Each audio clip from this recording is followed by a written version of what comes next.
একদিন স্যার বল্টুকে জিজ্ঞেস করলেন, বল্টু তুমি বড় হয়ে কি করবে? বল্টু বলল, বিয়ে করব স্যার। স্যার বললেন, আমি বুঝাতে চাচ্ছি বড় হয়ে তুমি কি হবে? বল্টু বলল, স্যার আমি জামাই হব। স্যার বললেন, আরে আমি বলতে চাচ্ছি তুমি বড় হয়ে কি পেতে চাও? বল্টু বলল, কয়েকটা বউ। স্যার বললেন, গাধা, তুমি বড় হয়ে মা বাবার জন্য কি করবে? বল্টু বলল, বউ নিয়ে আসবো স্যার। স্যার বললেন, গর্দব, তোমার বাবা মা তোমার কাছে কি চায়? বল্টু বলল, নাতি নাতনি স্যার। স্যার বললেন, ইয়া খুদা, তোমার জীবনের লক্ষ্য?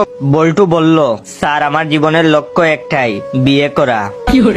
ভিডিওটা কেমন লাগলো অবশ্যই কমেন্ট করে জানাবেন।